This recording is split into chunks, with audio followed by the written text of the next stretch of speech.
Sugar free সন্দেশটা তৈরি করেছি। সবাই এটা খেতে পারবে, ভালো বাচ্চা বুড়ো সবাই খেতে পারবে, যারা অসুস্থ তারাও এটা খেতে পারবে। আর কিভাবে আমি বানালাম আপনারা দেখে নেন, একদম নরম স্পঞ্জি। দেখুন কত সুন্দর হয়েছে সন্দেশটা।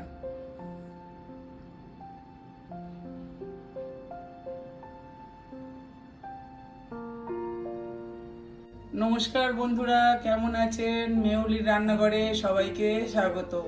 আজকে আমি তৈরি করব সুগার ফ্রি সন্দেশ। তার জন্য আমি নিয়ে নিয়েছি 1 লিটার দুধটা আমি বসিয়ে দিয়েছি। দুধটাকে আমি আগে ছানা কাটিয়ে নেব। আর ছানা কাটানোর জন্যে আমি ভিনেগার নিয়ে নেব 2 চামচ ভিনেগার।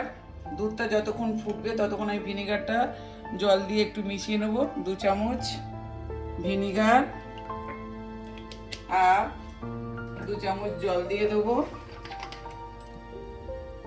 আপনারা চাইলে লেবু দিয়ে কাটতে পারেন, ছানা কাটানো পাউডার আছে সেটা দিয়েও কাটাতে পারেন। সবাই এখন হেলথ নিয়ে সচেতন, সবাই চায় যাতে মিষ্টি যতটা কম খাওয়া যায়।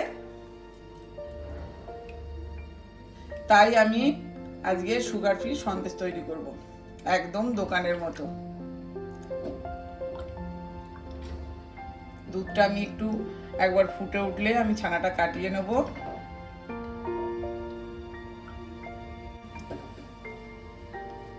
দুধটা আমার ফুটে উঠেছে, এবার আমি গ্যাসটা নিভিয়ে দেব, দিয়ে আমি ছানাটা কাটিয়ে নেব। আমি একেবারে দেব না, অল্প অল্প করে দেব, দিয়ে এইভাবে নাড়তে থাকবো, নেড়ে নেড়ে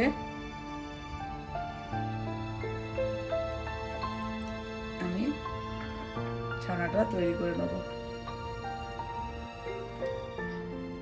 ছানাটা আমার কাটানো হয়ে গেছে।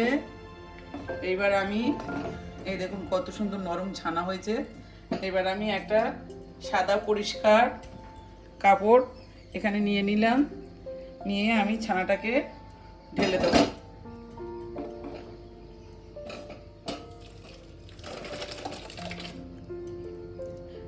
ছানাটা আমি ঢেলে দিলাম। এবার আমি একটু জল দিয়ে ধুয়ে নেব।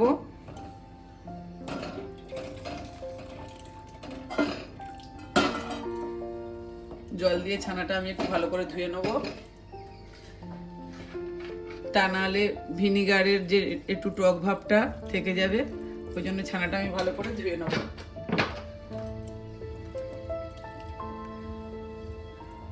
ছানাটা ধুয়ে নিয়েছি।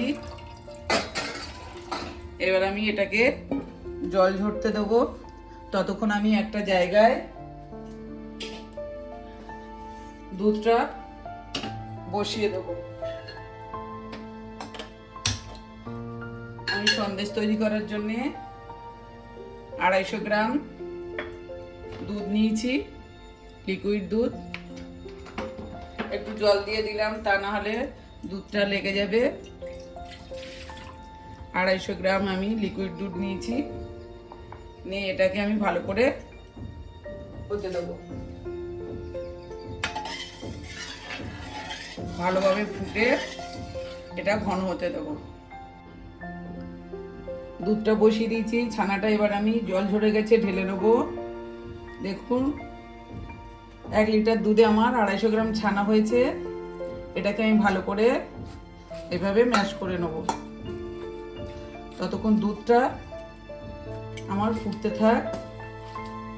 এইভাবে আমি ভালো করে একটু ম্যাশ করে নেব। দেখুন ছানাটা আমি এইভাবে ম্যাশ করে নিলাম। এইভাবে ভালো করে আমি ম্যাশ করে নিলাম। এবার আমি দুধটাকে ভালো করে ফুটিয়ে নেব। দুধটা ভালো করে ফুটেছে, এবার আমি এতে দিয়ে দেবো 100 গ্রাম গুঁড়ো দুধ। দিয়ে আমি এটাকে ভালো করে নাড়িয়ে নেব। গুঁড়ো দুধটা দিলে তাড়াতাড়ি দুধটা ঘন হয়ে যায় আর খেতেও টেস্টি হয়। আমি এতে একদমই চিনি দেব না। এইভাবে দুধটাকে আমি আরো একটু ঘন করে নেব।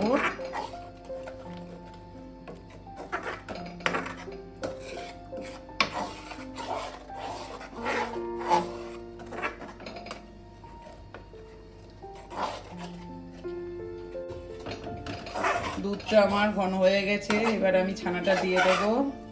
আর আপনারা যদি মনে করেন গুঁড়ো দুধ দেবেন না, তাহলে ফুল ক্রিম দুধ দিয়ে করবেন, সুগার ফ্রি মিষ্টি খেতে খুবই ভালো হবে।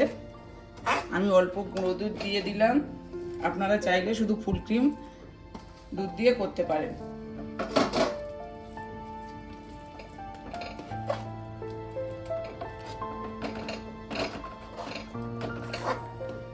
এইভাবে আমি ছানাটাকে ভালো করে একটা ডোর মতো তৈরি করে নেব। আস্তে আস্তে এইভাবে জাল দিতে দিতে শুকনো হয়ে যাবে।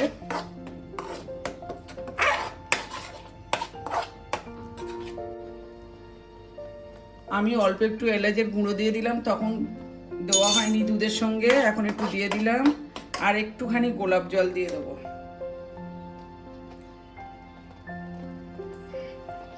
যাতে মিষ্টিটা খুব সুন্দর একটা টেস্ট হবে।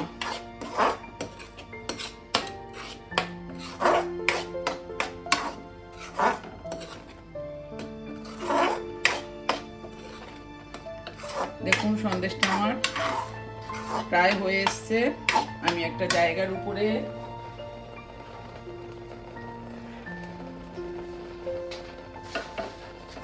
আমি একটা কাগজ নিয়ে নেব। আপনাদের যদি বাটার পেপার থাকে বাটার পেপার নিয়ে নেবেন, আমার কাছে নেই তাই আমি এমনি কাগজ নিয়ে নিলাম।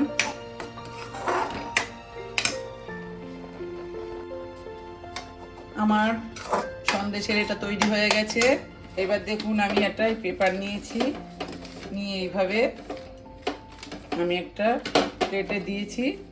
আমি এবার গ্যাসটা নিভিয়ে ওটাই দিয়ে দেবো। আপনাদের কাছে বাটার পেপার থাকলে বাটার পেপার দিয়ে দেবেন, তাতে ভালো হবে। আমি এবার সন্দেশটা এভাবে তুলে এর মধ্যে দিয়ে আমি 1 ঘন্টা রুম টেম্পারেচারে রেখে দেবো। আপনারা চাইলে ফ্রিজেও রাখতে পারেন।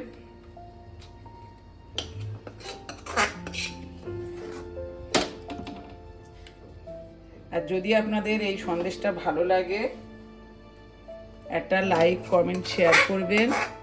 নতুন বন্ধুরা চ্যানেলে একটা সাবস্ক্রাইব করবেন। সন্দেশটা দেখুন আমি এইভাবে করে নিয়েছি। এবার এর উপরে আমি একটু কাজু, পেস্তা আর চেরি দিয়ে দেবো।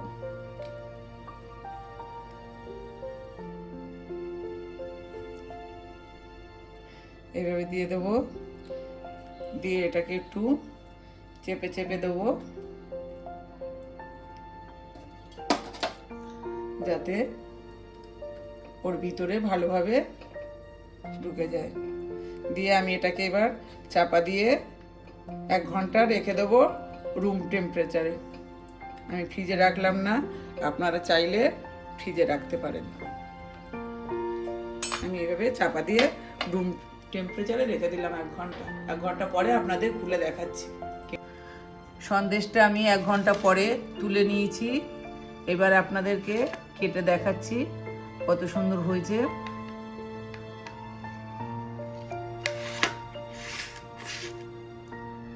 আমি সাইডগুলো একটু কেটে নেব, যেহেতু আমার প্লেটটা একটু ছিল। এগুলো পরে আমি করে দেবো সন্দেশ।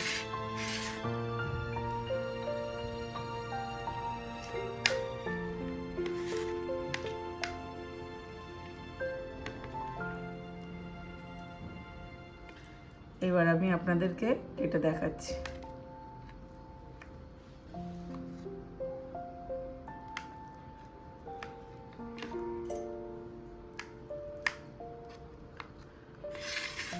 কতটা সুন্দর হয়েছে, কতটা নরম হয়েছে।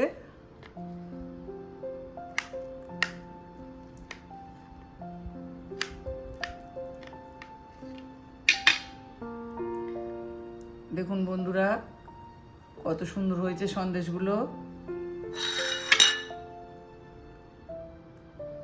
দেখুন। আপনারা বাড়িতে এইভাবে একবার হলেও বানিয়ে খাবেন, খুবই ভালো লাগবে।